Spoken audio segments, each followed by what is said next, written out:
Halo, assalamualaikum warahmatullahi wabarakatuh. Apa kabar teman-teman? Mudah-mudahan sehat semua ya, sehat jasmani rohani, dilancarkan segala urusan dan aktivitasnya, diberkahi segalanya. Amin ya robbal alamin. Oke teman-teman, baik kita coba review lagi tentang core ya, karena masih banyak pertanyaan terutama bagi teman-teman di YouTube saya yang memang tidak mengikuti. Artinya banyak alasan untuk tidak mengikuti, apakah sibuk ya, banyak lah artinya. Mau tidak mau ada pertanyaan ulang karena dia tertinggal ya, nanya lagi ini bang padahal udah ada di channel, ada di video, tanya lagi seperti itu biasalah ya kan. Tapi untuk video ini kita coba review lah apa yang ditanyakan, kendala-kendala ya, seingat saya, sekemampuan saya teman-teman ya. Saya berniat coba untuk memperjelas lagi ya. Oke, yang pertama ini tentang mengaitkan wallet teman-teman ya. Jadi mengaitkan wallet itu ada dua kali, ada dua waktu. Yang pertama sudah lama, beberapa bulan yang lalu itu mengaitkan di dashboardnya aplikasi ya, aplikasi Satoshi di paling bawah pojok. Nah itu biasanya ada ya untuk mengaitkan wallet yang pertama tuh. Setelah dikaitkan confirm sudah selesai. Artinya wallet kita itu yang tes ya, tempo hari untuk testnet agar apa? Mengaitkan di dashboard yang pertama itu untuk mendapatkan hash atau kecepatan menambang menggunakan yang testnetnya agar kita juga bisa melakukan swap. Ketika melakukan swap di Uniswap, kemudian kita juga bisa transferan koin tes ya ke teman, itu menjadi sebuah hash ya, makanya harus dikaitkan.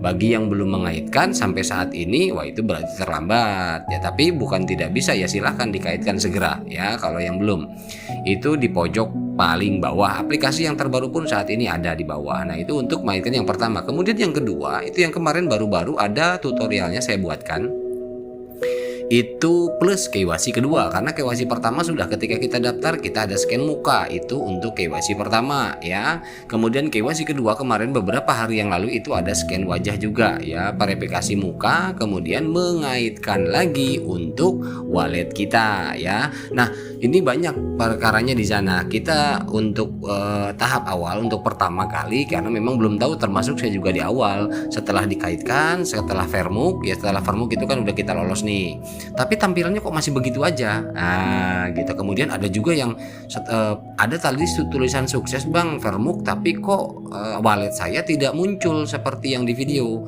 Kalau yang di video kan muncul walaupun ini, tapi kok saya nggak muncul. Nah itu kendalanya banyak, itu hanya secara teknis. Ketika memang ada informasi ketika Vermuk lolos ya, sudah terverifikasi, sudah nggak perlu khawatir tertera ataupun tidak. Nah caranya adalah mengulang ya, mengulang, masukkan password dan sebagainya, nanti ada notif di sana Anda sukses, seperti itu ya, Anda sukses terverifikasi.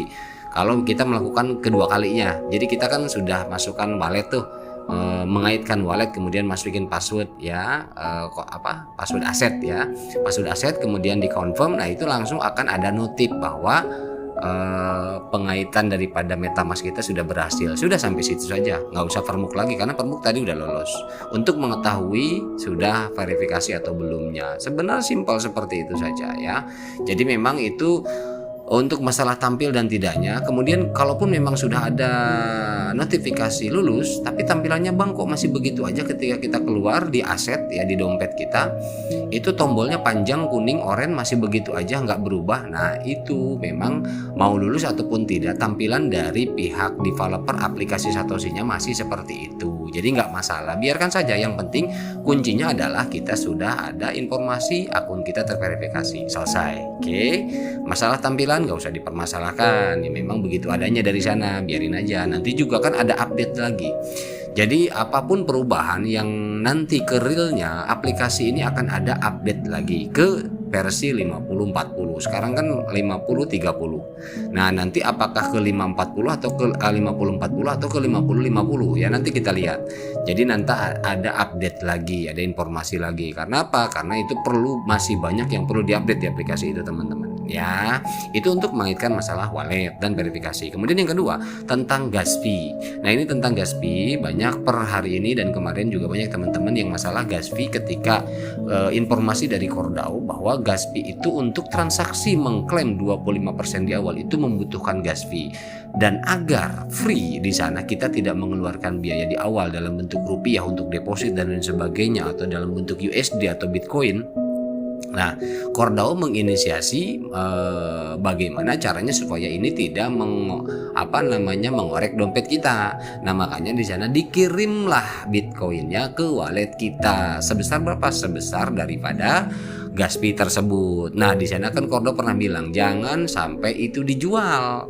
Kalau itu sampai dijual, Anda tidak akan bisa mengklaim karena itu yang dibutuhkan adalah core. Bagaimana? Jadi jangan keburu nafsu, mentang-mentang masuk tapi kecil misalkan, atau disalahartikan, loh kok masuknya cuma segini, wah ini penipuan atau apa segala macam. Nah, ini jangan sampai salah diartikan karena sudah diinformasikan sama Kordao. Jadi sebelum 25% itu kita klaim, Kordao mengirimkan ke akun kita, ke wallet kita adalah untuk gas fee-nya. Jadi 0,0000 berapa sekian. Nah, itu gas fee-nya ya.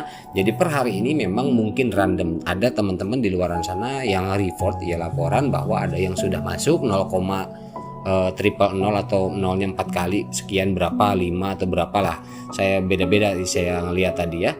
Jadi artinya kalaupun memang itu sudah terjadi dan ada, ya mungkin karena sistemnya random, jadi nggak mungkin semua. Jadi seperti halnya di Google Play Store, teman-teman ada yang sudah update duluan, ada yang belum, ya memang itu seperti itu.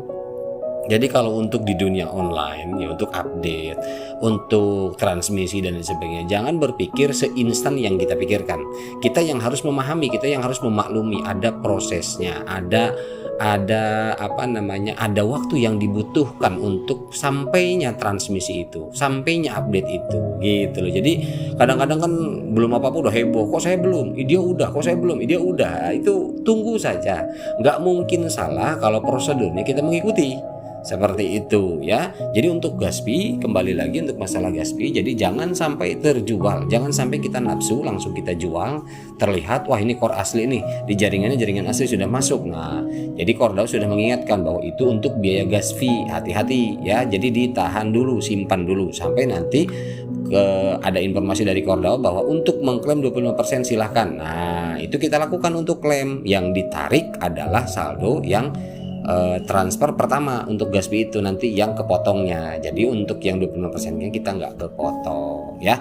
Oke, seperti itu untuk gas fee. Kemudian yang kedua tentang delegasi. Ini lagi-lagi saya ulas delegasi, beberapa video sebelumnya udah saya sampaikan bahwa delegasi ini penting adanya kalau kita ingin mendapatkan penambahan penghasilan setiap bulannya ke depan. Tapi kalau misalkan Anda, Bang saya kan cuma 1 Bang, atau misalkan saya cuma 1,5 Bang, itu bagaimana? Nah, maksud saya memang delegasi ini minimal 1 ya, yang setahu saya minimal 1 core untuk delegasi. Jadi teman-teman, tapi entah teman-teman kalau yang udah coba di bawah 1, kalau bisa ya silahkan. Tapi dulu yang pernah saya dapat informasinya memang minimal 1 ya. Jadi teman-teman kalaupun memang hanya 1 pas, saya sarankan delegasiin aja semua. Jadi tidak menikmati untuk duluan tapi nanti. Nah, yang penting ngubernya adalah bulanan, bukan hanya sekali saja. Teman-teman kalau misalkan menjual 1 koin hanya sekali aja di awal, kesononya udah nggak bakalan pernah dapat. Tapi kalau misalkan kita delegasikan seumur-umur, artinya sepanjang proyek ini berjalan, delegatornya berjalan, validatornya berjalan, ya kita terus akan dapat cuan terus. Nah, itu bedanya ya. Itu untuk delegasi penting adanya, karena delegasi ini adalah daripada kerjasama kita membangun ekosistem dan kekuatan daripada Kordao ini. Jadi kembali ke kita, karena ini desentralisasi teman-teman. Jadi kalau bukan kita siapa lagi? Karena core team intinya Kordao di sini udah lepas masalah urusan itu nanti. Ketika semuanya desentralisasi full ya, dilepas ya sudah masing-masing jadinya. Jadi maju mundurnya project ini, maju mundurnya untuk core ini di market ya kembali ke kita masing-masing. Makanya delegasi ini penting ya. Oke, saya sarankan seperti itu. Oke, kemudian selanjutnya yang keempat tentang swap, aplikasi swap. Nah teman-teman, untuk aplikasi swap saya informasikan bahwa banyak, ada Uniswap, PancakeSwap, Ice Cream Swap, Shadow Swap, kemudian apalagi banyak ya. Nah, artinya yang bisa core itu ada di swap tersebut, teman-teman boleh swap atau melakukan pertukaran. Swap itu adalah bertukar, mempertukarkan core Anda ke USDT. Ya itu boleh bebas, mana aja monggo, nggak masalah. Nah yang saya sebutkan barusan itu aman. Artinya teman-teman untuk merubah core ke dolar ya melakukan salah satu aplikasi swap. Pintu pertukaran itu adalah aplikasi swap ya. Ada Uniswap, PancakeSwap, Shadow Swap, Ice Cream Swap ya. Kemudian apalagi banyak lah ya, beberapa swap yang siap menerima. Kemudian kemarin ada ETH swap ya, yang bisa menerima core ya. Jadi nanti ketika sudah dipertukarkan ke USDT, teman-teman tinggal langsung tarik dari MetaMask ke Indodax Anda, dari MetaMask ke toko kripto Anda. Dari situlah Anda bebas mau merupiahkan berapapun ya. Itu untuk swap aplikasi. Kemudian selanjutnya tentang password login. Password login itu sama pentingnya seperti kode frase, karena password login ini akan selalu diminta ketika transaksi dilakukan. Transaksi artinya bukan transaksi, itu untuk aset ya. Kalau untuk password aset baru transaksi. Kalau untuk password ini ketika hal-hal teknis yang menyangkut daripada aplikasi itu sendiri, misalkan password login untuk aplikasi Satoshi atau password login untuk aplikasi MetaMask. Nah, itu penting ketika yang berhubungan dengan aplikasi tersebut, maka passwordlah yang akan diminta terlebih dahulu.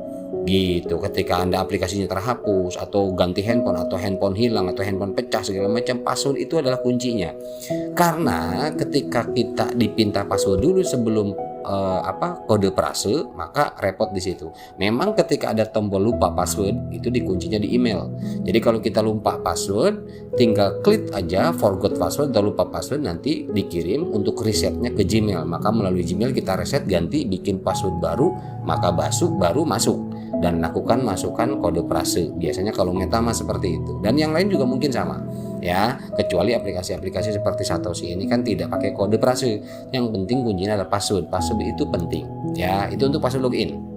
Kemudian membuat aset sandi aset juga sama, itu menggunakan password login juga ya. Jadi teman-teman, password login jangan diremehkan ya. Itu membuat password itu jangan asal-asalan. Ketika nanti diingat-ingat lupa lagi. Manusia itu sedetik aja kegesek urusan luar bisa lupa. Jangan meremehkan ya. Jangan seakan-akan daya ingat saya kuat nih. Nggak begitu. Manusia itu rata-rata 1 detik aja bisa berubah pikiran, bisa lupa gitu kan ya. Jadi artinya jaga-jaga, sedia pintu sebelum hujan, amankan password login ya. Oke. Kemudian membuat tentang lupa sandi aset. Nah, kalau untuk lupa sandi aset, ketika password login kita ingat, insya Allah aman. Karena kunci sandi aset itu ada di password login ya. Jadi ketika kita lupa sandi aset, kita tinggal buat sandi aset lagi. Tapi kunci untuk bisa membuat sandi aset itu adalah password login tadi. Makanya password login saya bilang tolong dijaga baik-baik ya. Jadi ketika ingin sandi asetnya lupa, password loginnya lupa, nah ini yang jadi perkara juga jadinya. Jadi ribet jatuhnya gitu loh ya. Mending kalau misalkan password login lupa, ada tombol semudah kita bayangkan, itu kita bisa bikin baru. Tapi kan tidak seperti itu. Kalau tingkat security di di dunia seperti ini ya nggak bisa semudah itu gitu. Makanya password login itu utama, karena penopang atau pengunci daripada sandi aset itu sendiri ya. Kemudian tentang prase sandi MetaMask yang tadi ya terulas. Jadi prase sandi ini utama juga ketika aplikasi MetaMask terhapus ya. Ketika kita melakukan login, password login kita hafal, tapi minta kode prase. Nah, kode prase inilah yang membuka wallet kita, karena ini walletnya MetaMask ini adalah cold wallet ya, atau non custodial wallet. Artinya diserahkan ke kita 100%, tidak ada urusan dengan orang lain. Anda menghilangkan kode prase, Anda menghilangkan kode login, ya resiko Anda sendiri, tidak bisa membela daripada aset yang ada di dalamnya. Ini makanya harus hati-hati ya. Carilah tempat aman menyimpan, bagaimana caranya ya untuk sandi kode prase MetaMask ya. Jadi ini penting, yang 14 atau 12 angka tuh, yang misalkan snow, back, light, growth gitu kan, sampai berapa angka 14 ya kalau nggak salah, 14 atau 12 lah di situ ya. Nah, itu harus disimpan. Kalau memang nggak bisa di screenshot, ditulis nanti dipoto atau bagaimanalah caranya ya. Nah, itu untuk prase sandi. Kemudian tentang testnet dan airdrop saat ini. Kalau untuk masalah testnet sampai saat ini masih berjalan, tidak ada masalah sama sekali. Saya sudah cek ya berulang kali. Jadi yang bermasalah testnet itu hanya perkara jaringan dan settingannya saja. Dicek ulang lagi. Jangan pernah bosan. Kalau misalkan memang butuh tutorial, cari lagi di YouTube, atau misalkan ingat ada yang sesuai dengan konten YouTube saya pernah ya, buka lagi aja, lihat lagi. Jadi jangan pernah cukup sekali yang akhirnya malah banyak kesananya keluh kesah. Cari cara ya. Seperti itu teman-teman. Jadi tentang testnet masih jalan, itu tetap bisa masih berpengaruh kepada hash kecepatan, ya, kecepatan daripada mining kita saat ini untuk airdrop. Jadi lakukan saja ketika ada core test di dalamnya, ya, core coin untuk tesnya ini, ya silakan aja lakukan swap, lakukan transferan sama temen, nggak masalah. Itu masih membantu hash kita, ya, dan itu akan membantu hash daripada mining airdrop untuk project kedua. Oke, dan airdrop saat ini yang digadang-gadangkan untuk masuk kita ke project yang kedua, untuk airdropnya itu posisinya masih tes teman-teman.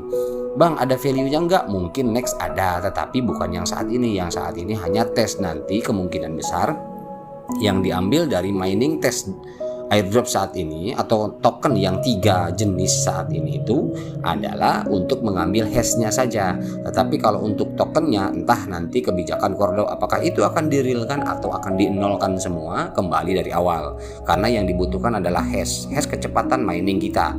Nah di situ makanya sekian. Ini kan sekarang berjalan tuh, teman-teman bisa perhatikan untuk aplikasi baru, ya.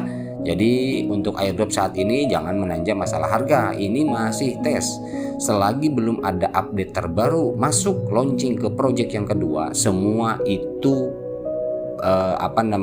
tes, hanya tes, tidak ada value, tidak ada harga. Kecuali yang sudah ada value itu ya core, yang ketika nanti sudah masuk ke wallet kita karena memang sudah mainnet, ya.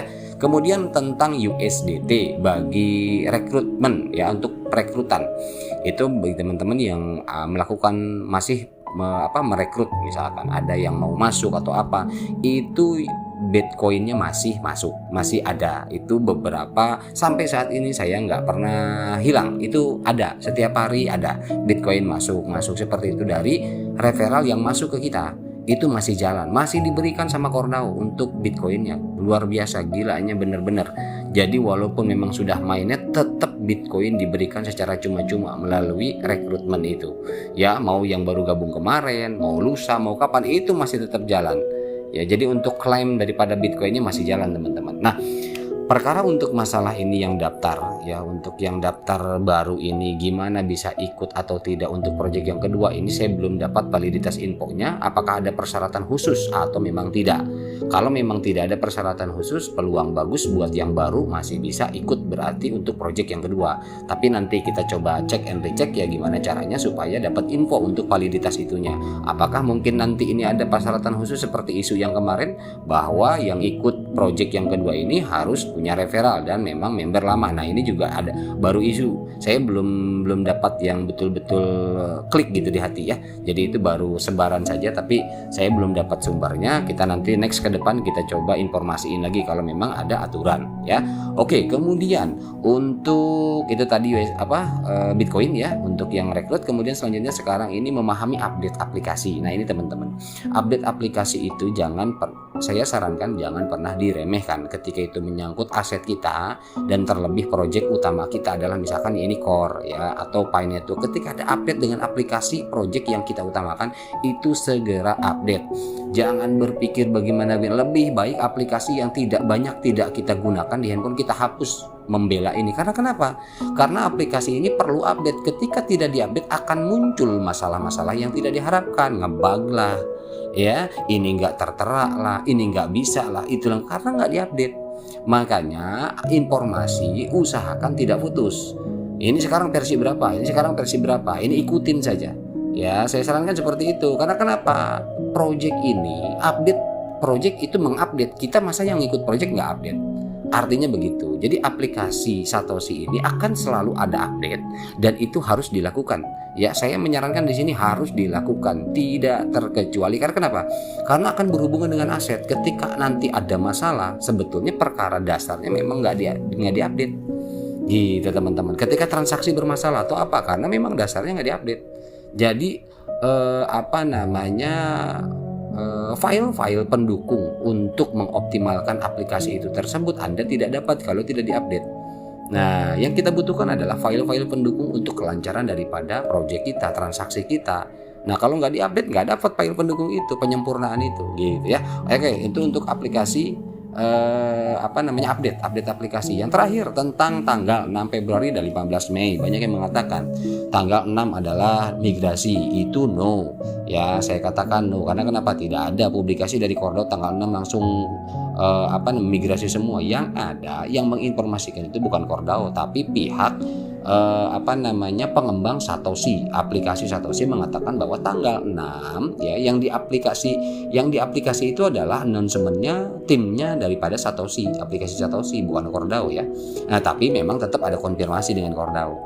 Jadi intinya tanggal 6 itu memang ada database yang diserahkan kepada Kordau dari timnya Satoshi tanggal 6. Nah, ketika memang biasanya kalau database itu sudah diserahkan paling cepat 1 kali 24 jam ya, paling tidak di 72 jam itu sudah memulai migrasi yang 25%, yang biasanya sih nggak jauh seperti itu, tapi ya itu Kordau lah yang memiliki hak ya bagaimana ke depan, tapi bukan tanggal 6-nya, dan itu pun dengan Indonesia selisih 12 jam. Artinya ketika mereka eksekusi deploy atau pemindahan database tanggal 6, berarti di kita jatuhnya tanggal 7 teman-teman ya. Ketika memang 24 jam daripada itu dilakukan eksekusi untuk migrasi massal, berarti karena selisih 12 jam posisi di kita tanggal 8, di sana tanggal 7 gitu loh teman-teman ya. Jadi supaya apa? Supaya banyak teman-teman hal seperti itu pun jadi rame gitu. Jadi hal-hal yang mudah seperti itu ya nggak perlu diiniin juga. Kita udah paham langsung ya. Gitu teman-teman. Jadi itu yang saya pahami tanggal 6 adalah migrasi deploy database pertama, tahap pertama. Nah, ternyata di sini dibagi 2 tahap. Tahap kedua itu adalah 15 Mei. 15 Mei deploy untuk database kedua. Nah, untuk masalah perkara migrasi itu jangan tanya saya, Bang, berarti itu dibagi 2 dong. Ya, saya nggak tahu. Artinya ini kan untuk pengembang daripada Satoshi saja. Tapi kalau untuk masalah migrasinya dibagi 2 atau tidak ya saya nggak tahu. Artinya apakah mungkin betul nanti kita dibagi 2 dan kita kebagian posisi di tanggal 7 sampai bulan Mei, apakah bagaimana ya, karena memang sebelumnya ada informasi kurang lebih memakan waktu 60 hari, itu kurang lebih, bisa kurang bisa lebih. Nah, ya mudah-mudahan kurang kan gitu. Nah, tapi artinya tanggal 6 Februari ini belum ada kepastian informasi bahkan bakal ada migrasi koin massal, ya belum.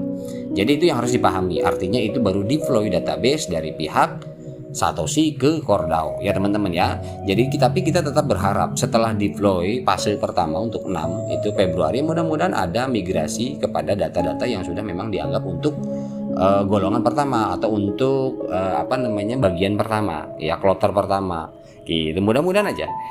Oke ya, saya rasa jelas semuanya.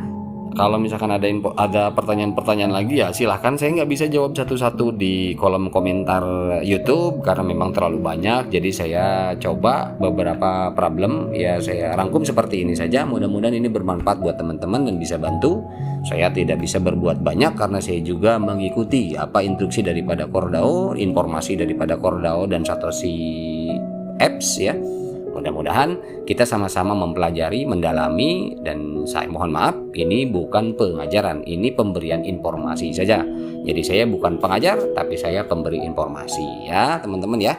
Mudah-mudahan ini juga saya yang dicari adalah nilai manfaat. Ya, mohon maaf bila ada salah-salah kata. Wabillahi taufiq wal hidayah. Wassalamualaikum warahmatullahi wabarakatuh.